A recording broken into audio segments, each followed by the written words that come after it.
Pengumuman nominasi FFI 2025 udah dilakukan. Yes. Baru aja dan hasilnya ternyata campur aduk ya. Maksudnya di banyak sisi ya udah expected, tapi di sisi lain banyak juga yang bikin kejutan.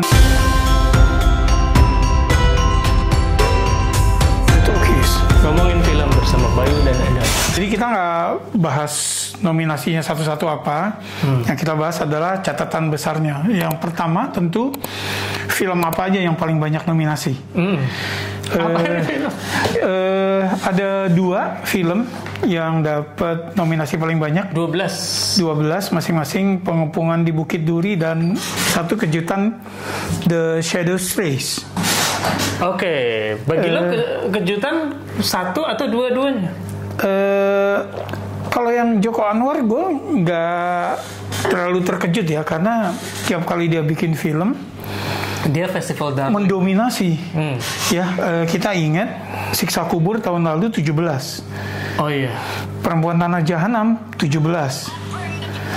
Ya, bahkan yang film menurut banyak orang inferior kayak Pengabdi Setan 2 itu masih dapat belasan, 7 atau berapa gitu ya. Oke, nah yang mengejutkan tuh The Shadows Trace.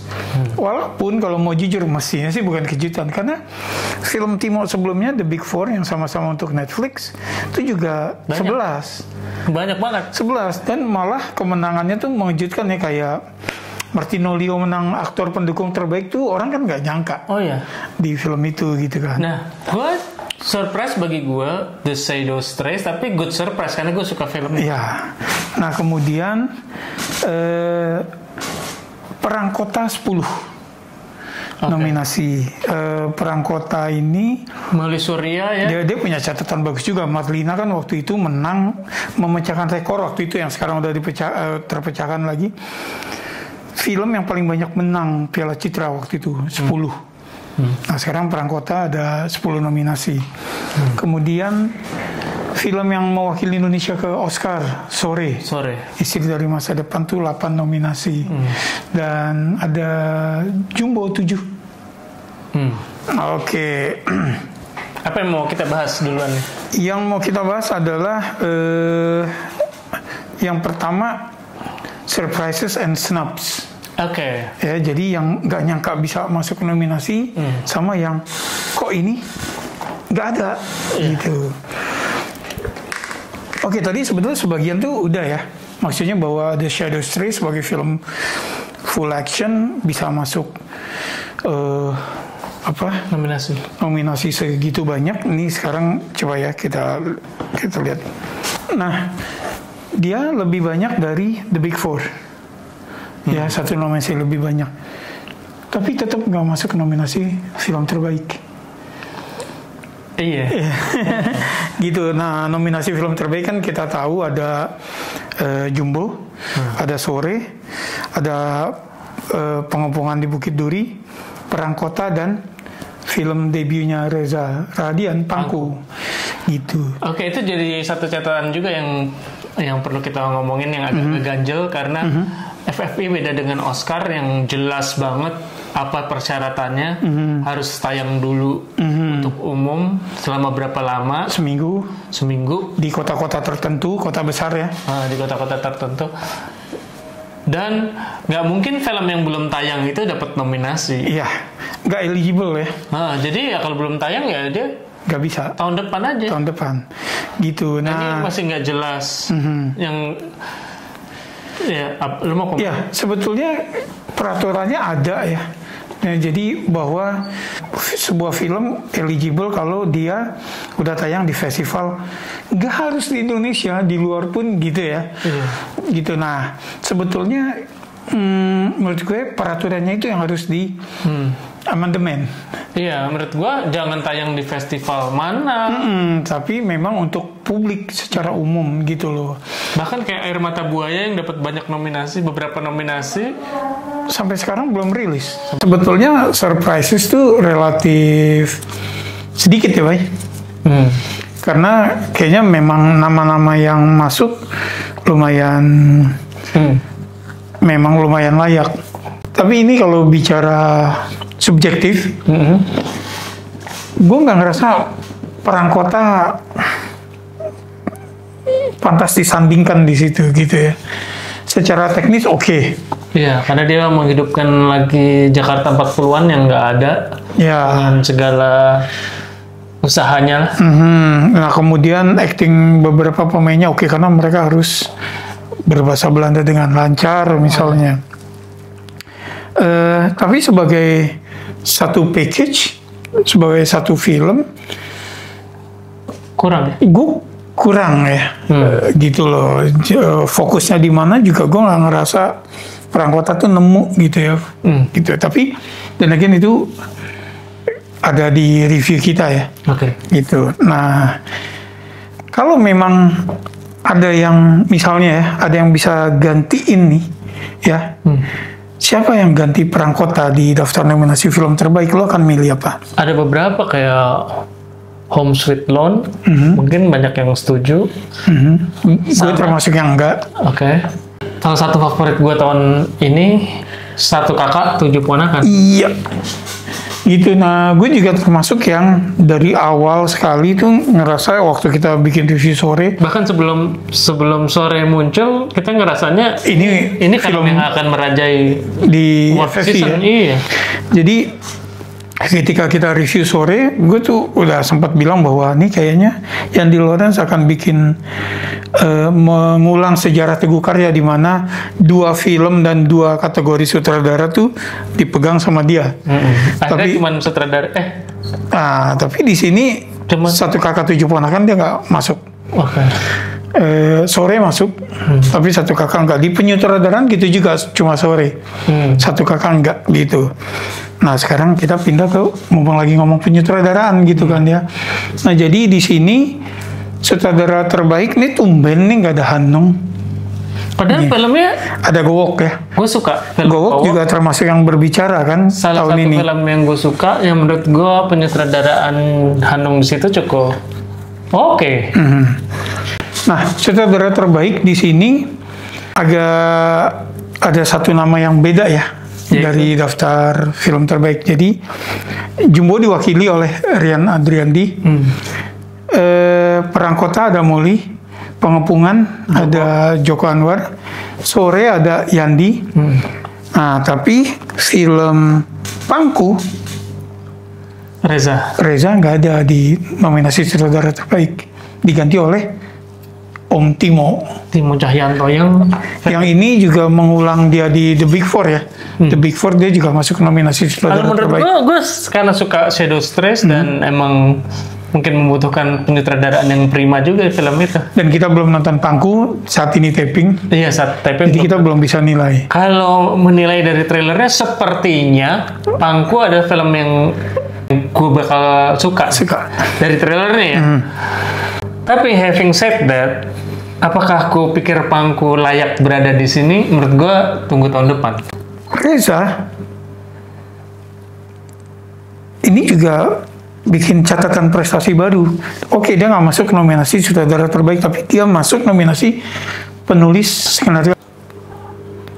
Di penulisan skenario adaptasi, Yandi bersaing dengan Yandi. Nah, di kategori ini berat nih. Yandi Lorenz dua-duanya masuk. Satu Kakak masuk karena itu adaptasi dari sinetron Arswendo. Sore adaptasi dari web novel, web seriesnya dia. Ada lagi di sini Kodrat 2. Kodrat 2 itu karena karakternya nerusin Kodrat 1 kan. Nah, gitu. Jadi sequel otomatis adaptasi. Sama Muli Surya Perang Kota yang diadaptasi dari bukunya Mukhtar Lubis. Gitu. Oke. Nah, sekarang aktor ya. Kayak aktor itu di sini kan ada Arswendi, Tale of the Land. Belum nonton. Nah, Dion Wiyoko Sore, Morgan, Pengepungan di Bukit Duri. Nikola Saputra Siapa Dia, dan Ringo di Panggil Aku Ayah. Jadi kita udah nonton semua kecuali Tale of the Land yang diputar di JAV tapi kita nggak dapat. Dan di Jakarta Film Week minggu ini gue juga nggak dapet gitu. Jadi kita nggak bisa nilai itu. Cuma dari 4 nama lainnya, Dion, Morgan, Nicholas, sama Ringo, lo setuju 4 nama ini ada di sini? Setuju. Oke. Cuman memang ya itu tadi missing Chico Kurniawan ya. Ya, gitu. Jadi Kalau bagi gue. menurut gue Sakatupo ini snaps yang kebanyakan ya. Dia layak film terbaik. Dia layak aktor terbaik. Dia layak sutradara terbaik. Amanda Rolls. Dia layak supporting actress. Ada Amanda, ada Kawai. Gue ngerasa Fatih Unru juga bagus banget di Sakatupo ya. Itu jadi terlalu banyak, sama sinematografinya juga. Karena gue ngeliat si Dimas Bagus subtle ya di Sakatupo ya. Pemilihan framingnya, yang lo bisa dapet sepinya, lo bisa dapet keriaannya gitu kan ya. Ini nggak masuk gitu. Dimas tetap masuk, dapat nominasi untuk film sore, tapi menurut gue dia layak 2 gitu. Jadi snaps terbesar tahun ini ada di 1 kakak 7 ponakan. Sebegitu banyak elemen yang sebetulnya bisa di-recognize. Nah, gue nggak tahu nih kenapa alasannya. Ya sebetulnya gue juga salah satu film yang gue suka juga, Komang, yang sempat masuk shortlist yang 25 atau berapa film itu ya. Tapi di 16 nggak masuk. Di 16 nggak masuk, dan gue tadinya berharap di situ ada Aurora Ribeiro, tapi masuknya di Shadow Street. The Shadow Street gitu. Nah, Aurora Ribeiro juga kalau menurut gue sangat kuat di film Dia Bukan Ibu. Dia oke ya. Ya, dia gitu. Tapi oke lah, mungkin consolation juga ya, dia masih bisa masuk di Shadow Street. Dia Bukan Ibu sendiri diwakili oleh Artika Sari Devi di supporting actress. Nah, dia mestinya lead ya. Dia hitungannya jadinya memang supporting karena leadnya si tokoh anaknya. Gitu. Bicara supporting actress, di sini 2 kategori acting supporting. Cuma 4. Kita nggak paham nih kenapa cuma 4. Karena menurut kita layak aja ada 5. Iya, jadi gini, kalau memang aturannya harus 5, ya 5 gitu kan. 5 aja sebetulnya kalau menurut kita udah ngapus beberapa kandidat kuat gitu ya. Nah, ini alasan apa sehingga menjadi 4? Karena kita nggak kekurangan kandidat. Ya itu tadi, Kawai bisa masuk. Kawai, Amanda Rolls itu dari Sakatupo tuh bisa banget masuk.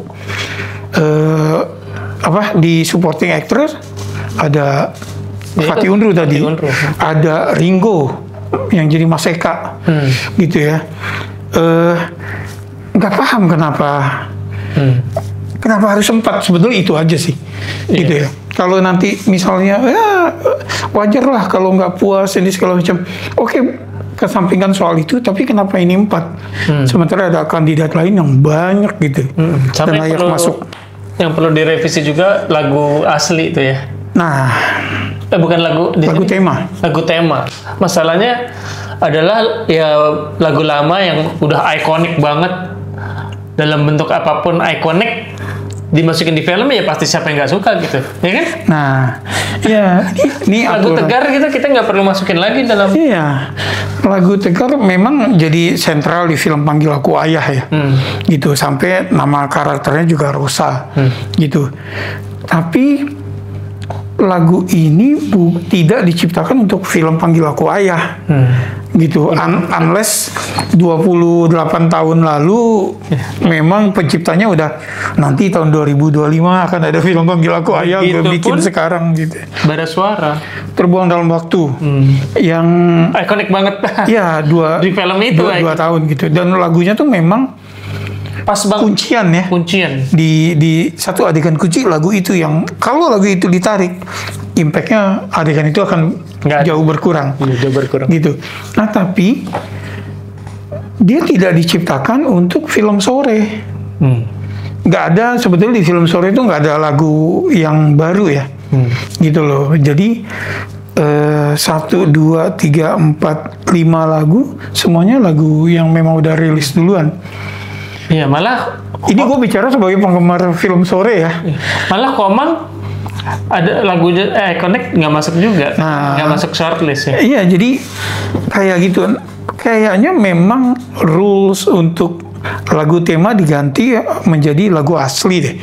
Karena Dan ada Tinggal Meninggal, ya lagunya Mawar ya. lagunya Mawar yang lagu asli.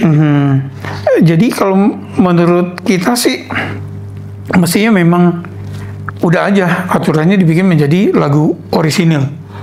Ya, bukan lagu tema film, lagu orisinil. Karena di kategori ini udah kejadian beberapa kali, termasuk menangnya Keluarga Cemara Harta Berharga. Lagu yang diciptakan untuk sinetronnya, ya, kemudian menang di FFI 2019 waktu itu. Ridiculous lah. Iya, jadi memang kayaknya itu harus diubah. Otherwise, para pencipta lagu atau filmmakers jadi males nih. Bikin lagu baru kalau memang nggak di-recognize gitu ya. Gitu. Jadi ini nih. Nah, di tahun ini tuh ada dua, ada Tegar sama Terbuang Dalam Waktu ya. Sementara kandidat lainnya masih banyak. Gitu. Snaps lainnya adalah Tinggal Meninggal. Lo gue terus terang gue kurang ngefans sama Tinggal Meninggal, tapi ya masih mending dari GJLS lah. Nggak masuk GJLS. Tinggal Meninggal itu gue 3 besar film favorit gue, film Indonesia favorit gue tahun ini. Dia ada di 3 besar. Menurut gue skenarionya memang masuk ya, layak. Rapi banget skenarionya ya. Tapi penyutradaraan itu Christo udah bukan kayak debut ya, udah kelihatan banget confident. Ya, dia mungkin boleh ngambil dari sana sini gitu ya, style, dan itu nggak salah gitu. Nah, film itu enak banget gitu. Kelihatan bahwa yang bikin tuh yakin sama apa yang dia bikin gitu ya. Nah, kemudian komponen lain seperti Omara sebagai lead. Omara ya main bagus di situ. Ya, karena ini garis tipis ya, karena ini kan black comedy ya. Antara tragedi sama komedinya tuh gitu, tipis banget, dan dia tuh berhasil. Dia karakter weirdo yang berhasil menarik simpati kita. Itu sulit banget, Boy. Gitu. Sama tentu kayak Mawar di situ bagus.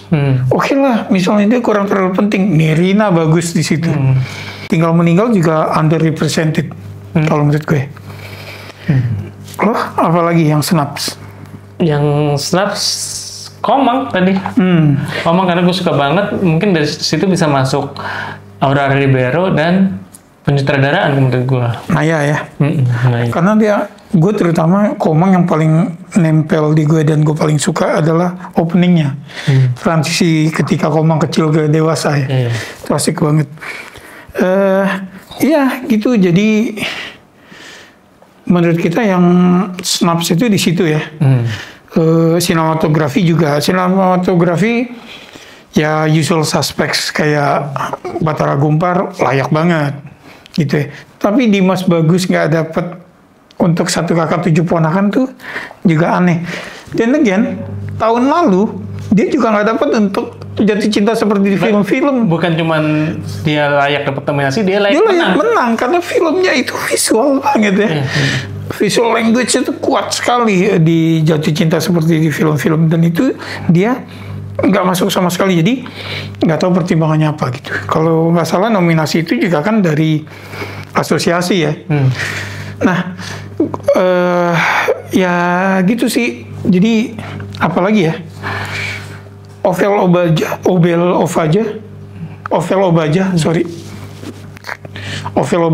gua rasa di film sore dia layak gitu ya. Tapi dia nggak dapet. Dia dapatnya di Jumbo.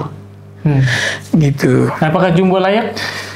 Karena dia udah dapat nominasi film animasi terbaik yang of course dia bakal menang. Kenapa enggak? Nah, Jumbo ini mencatat sejarah baru di FFI sebagai film animasi pertama yang mendapat nominasi film terbaik. Gitu. Dan kans dia untuk menang sangat besar. Kalau sampai menang, sejarah lagi kan. Gitu. Oke, sekarang itu Surprises and Snaps. Prediksi yang gede-gede aja deh. Iya. Film terbaik. Sore. Lo tahu gue menjadi Sore itu film Indonesia yang paling banyak gue tonton ulang tahun ini. Tapi kayaknya juri kurang ini ya. Tapi kayaknya Apresiatif terhadap film ini. Tapi kayaknya kalau menurut gue ya, karena dewan juri dan dewannya itu beberapa orang, itu sehingga mungkin ada musyawarah gitu, ya. Oh ya, dia udah menang nih. Iya, tahun lalu udah menang nih, Jatuh Cinta, gitu. Kayaknya kasih yang lain. Ini kalau Jumbo menang, wow, keren nih, sejarah. Oke, jadi lo gitu. bilang Jumbo ya? Gue kepingin Sore menang, Iya ya.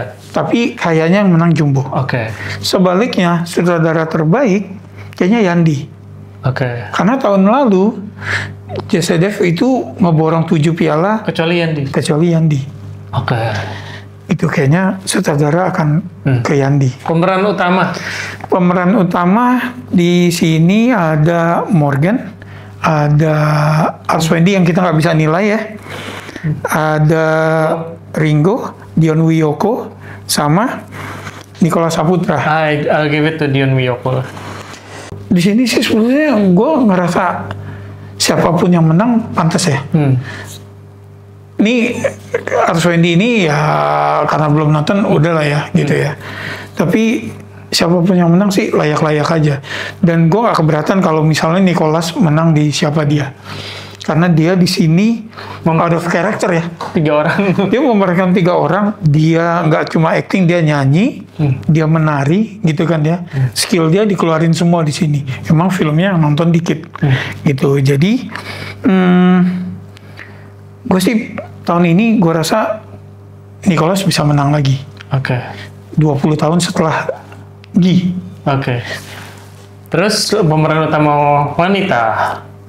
Nah, Aca ini gue ketika nonton Kodrat 2 udah bilang ini nih layak banget nih. Karena dia ada 2 adegan kunci di bookends ya. Opening sama closing yang dia long take lama gitu ya, dengan beberapa macam ekspresi. Apalagi Sheila Dara udah menang kemarin. Di supporting actress ya, gitu. Clarissa kita belum nonton. Aura Ribeiro, wah bagus memang, tapi kan ini lebih ke action ya, gitu. Ada Lola Amaria, Gowok, lu gimana? Gua suka Lola Amaria. Di situ bagus semua, tapi gua nggak tahu dia perannya juga nggak terlalu banyak. Iya, 2/3 kurang ya. Nah. Karena yang set the foundation itu kan yang awal tuh. Si pemeran remaja itu kan? Pemeran remaja. Gitu. Gue kepingin Sheila Dara menang. Ya, karena rumit banget aktingnya. Dia tuntutan peran dia di... Layernya banyak ya? Iya, layernya banyak.